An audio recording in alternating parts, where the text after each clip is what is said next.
আমরা যারা প্রথম ফেসবুকে কাজ করি তারা অনেক ডায়লগ শুনতে শুনতে মাথাটা একেবারে বোরিং হয়ে যায়। ফেসবুক গাইডলাইন ফলো করুন, ফেসবুক গাইডলাইন অনুযায়ী ভিডিও আপলোড করুন। এমন ডায়লগ, এমন ভিডিও, এমন রিলস, এমন টপিকস দেখতে দেখতে কোনটা যে ফেসবুকের অরিজিনাল গাইডলাইন সেটা আমরা ভুলেও গেছি, অথবা আমরা মনে করি যে ভুল একটা আইডিয়া, ভুল একটা তথ্যটাও মনে করি যে ফেসবুকের গাইডলাইন। আসুন আজকে আপনাদেরকে আমি সুন্দরভাবে একেবারে অরিজিনাল অথেন্টিক কিছু সোর্স দেখাবো। যেই তথ্য দিব সেই তথ্যগুলো আপনাকে সম্পূর্ণ ফেসবুকের গাইডলাইনের অনুযায়ী হবে। কোনোভাবেই বাজে কোনো তথ্য বা আনঅথেন্টিক অথবা আনঅরিজিনাল কোনো কন্টেন্ট অথবা কোনো ধরনের বাজে ইনফরমেশন দিয়ে আপনার মাথাটাকে আমি বোরিং করব না। যারা আমার প্রতি ট্রাস্ট রাখেন, আমার ভিডিওগুলো দেখেন, তাদের জন্য স্বাগত জানিয়ে শুরু করতেছি। ফেসবুকের গাইডলাইন বলতে আমরা আসলে কি বুঝি। ফেসবুকের একেবারেই অনেকে মনে করেন ফেসবুকে যে 20,000, 30,000, 50,000, 40,000 এরকম ফলোয়ার্স দরকার। নো, ফার্স্ট গাইডলাইন হলো আপনাকে 5,000 অর্থাৎ 5,000 ফলোয়ারই যথেষ্ট। আপনারা একটু কষ্ট করে এনিওয়ে লিগ্যাল ওয়েতে অর্গানিক সিস্টেমে 5,000 ফলোয়ার ম্যানেজ করুন। তারপরে আপনি ভিডিওগুলো নিয়ে কাজ করতে থাকুন। অবশ্যই আপনার চমৎকার একটা রেজাল্ট আসবে। অনেকেই মনে করেন যে 5,000 ফলোয়ার দিয়ে কি ইনকাম করা সম্ভব নাকি, আমাদের মাথাটা এলোমেলো হয়ে যায়। 5,000 দিয়ে সম্ভব। বড় বড় পেজে দেখি 1 লাখ 2 লাখ ফলোয়ার, সুতরাং তাদের সাথে আমরা কীভাবে চ্যালেঞ্জে টিকে যাব। সে কারণে বিভিন্নভাবে আমরা ফেসবুকের গাইডলাইনকে ভায়োলেশন করে, তারপরে নতুন নতুন তথ্য অ্যাড করে, মিউজিক অ্যাড করে, বিভিন্ন কপিরাইট সিস্টেমের ভিডিওগুলো এনে আমার পেজের ভিউ বাড়ানোর চেষ্টা করি। আপনাকে আমি আবারও বলতেছি, স্মরণ রাখুন, মাত্র 5,000 ফলোয়ার দরকার অনলি। 5,000 যদি কমপ্লিট থাকে আপনাকে আর হেডেক করার দরকার নেই, আপনাকে লাফালাফি করার দরকার নেই। আপনি কোথা থেকে ফলোয়ার নেবেন এমন টেনশন আপনি কখনোই করবেন না, বরং এখন আপনি রিলস এবং ভিডিওগুলো আপলোড করতে থাকুন। ফার্স্ট ক্রাইটেরিয়া আপনাকে বললাম।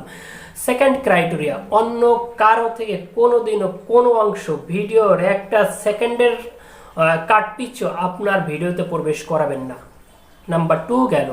নাম্বার 3, কোনো ধরনের মিউজিক, সেটা কপিরাইট যুক্ত হোক অথবা কপিরাইট ফ্রি হোক, সেটা ইউটিউব থেকে আনেন, গুগল থেকে আনেন, ফেসবুক থেকে আনেন, ইভেন ফেসবুকের নিজস্ব মিউজিকও আপনি ভিডিওতে অ্যাড করবেন না প্রথম পর্যায়ে মনিটাইজেশন পাওয়ার আগ পর্যন্ত।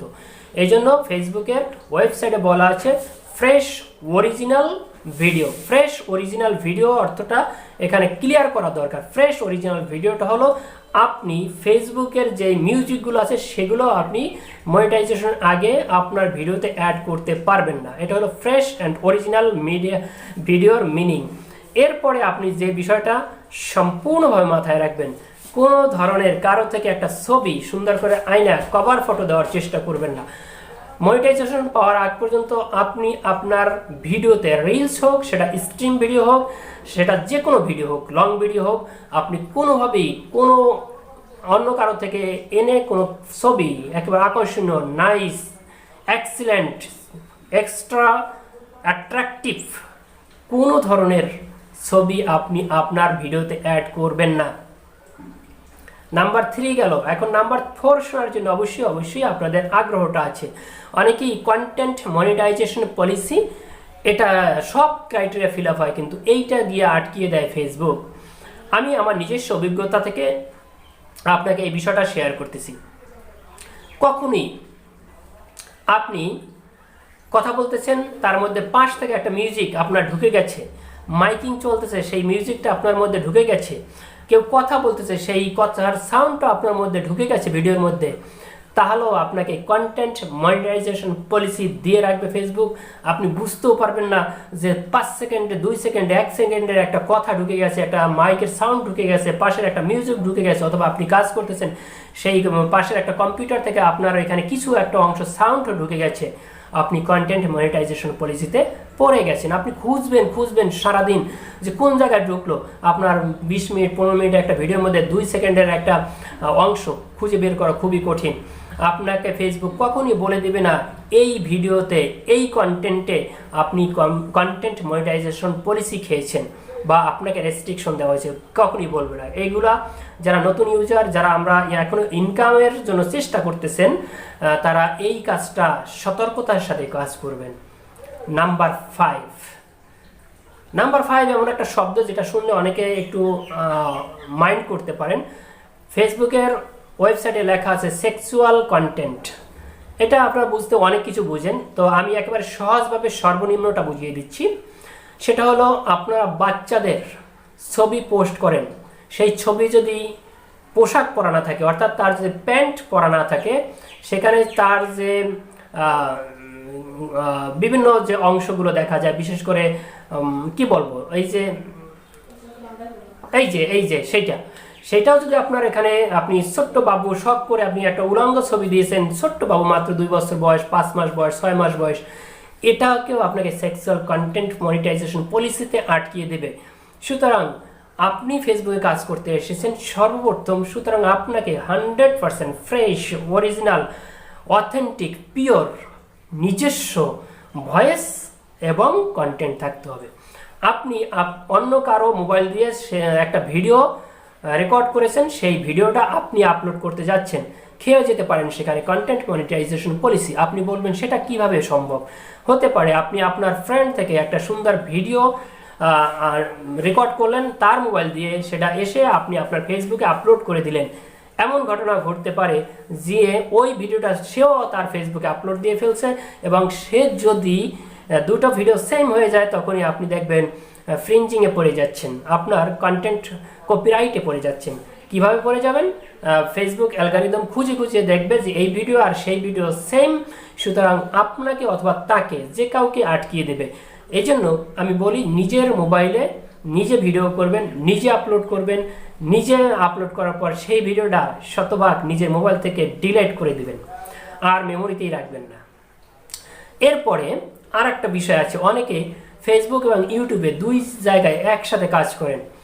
আপনি ইউটিউবে আপলোড করেছেন, এরপরে ধরেন 10 মিনিট পরে সেই ভিডিওটা ফেসবুকে আপলোড করেছেন, কিন্তু কেউ ওই ইউটিউব থেকে আপনার ফেসবুকে আপলোড করার আগে আপনার সেম ভিডিও ইউটিউব থেকে এসে ফেসবুকে দিয়ে দিল, তখনও আপনি কিন্তু তার ফেসবুকে আপলোডের 3 মিনিট পরে গিয়া বা 1 মিনিট পরে গিয়া আপনার অরিজিনাল ভিডিও আপনি আপনার মোবাইল থেকে ফেসবুকে দিলেন, তখন আপনি কন্টেন্ট মনিটাইজেশন পলিসিতে আটকে যাবেন।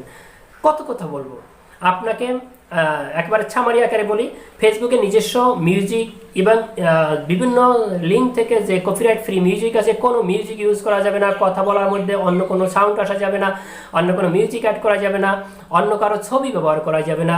আপনি ডুয়েট, অনেকেই আছে ডুয়েট ভিডিও করেন, ডাবল ভিডিও, যদি উনি অর্থাৎ যাকে নিয়ে আপনি ভিডিওটা করলেন তিনি যদি তার ছবিটা দেখিয়ে কপিরাইট ক্লেম করে ফেসবুকের কাছে, আপনি তাহলেও কপিরাইট ক্লেমে আটকে যাবেন। তাহলে আপনার করণীয়টা কি? একেবারে ঘর বন্ধ করে নিজের রুমে বসে ভিডিও করুন, নিজের মোবাইল দিয়ে কিছু ক্লিক করুন, সেটা আপলোড করুন। নিজে রান্না করতেছেন, সেটা আপলোড করুন। নিজে কোথাও ঘুরতে গেছেন, সেটা আপলোড করুন। নিজে কিছু খাচ্ছেন, কিনছেন, সেটা আপলোড করুন। একেবারে 100% fresh, original, authentic, pure video হতে হবে। আপনার অনেক সময় আছে মিউট করে ফেলেন, যারা এডিট করতে যান ভিডিও এডিট করে তারপরে পরবর্তীতে কি করেন, নিজস্ব ভয়েস দেন। এখানে আপনারা ভয়েসটাকে মিউট করেন। আমি আপনাদেরকে সাজেস্ট করব মিউট নয়, বরং আপনি এক্সট্রাক্ট একটা অপশন আছে, অডিও এক্সট্রাক্ট। এখান থেকে অডিও এক্সট্রাক্ট দিলে আপনার ভিডিওর মধ্যে যতগুলো সাউন্ড আছে কাল জিরো করে ফেলায়, একটা অডিও আপনাকে স্পেশাল সেপারেট করে দেয় লেয়ার। সেখান থেকে আপনি কি করবেন, অডিও লেয়ারটাকে মাইনাস করে দেবেন, তাহলে আপনার এই ভিডিওর মধ্যে একটা সুতা পরিমাণও অন্য সাউন্ড ঢোকার সুযোগ থাকে না।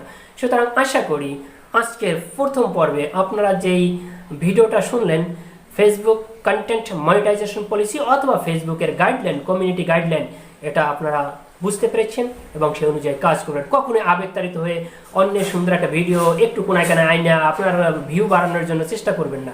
এগুলো করলে হবে কি, আপনার ফেসবুক আপনার ভিডিওর রিচটা কমিয়ে দেবে, আপনার ফলোয়ার বাড়াতে সে সুযোগ করে দিবে না, আপনাকে পেজটাকে রিকমেন্ডেশন করবে না।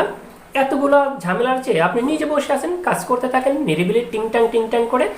যারা ছোট ছোট ইউজার আছেন, একেবারে 5200 100 ফলোয়ার আছে, 5100 200 ফলোয়ার আছে, তারাও দেখবেন ইনকাম করতেছে।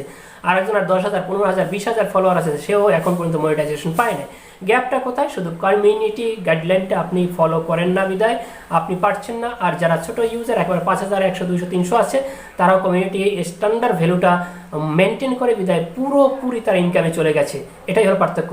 আসুন সবাই কমিউনিটি গাইডলাইনটা ফলো করি এবং এগিয়ে যাই। এবং পরবর্তী ভিডিওতে অবশ্যই কমিউনিটি গাইডলাইন নিয়ে আরও কথা হবে। সেকেন্ড পর্ব এবং থার্ড পর্ব দেখার অবশ্যই আমন্ত্রণ রেখে শেষ করছি।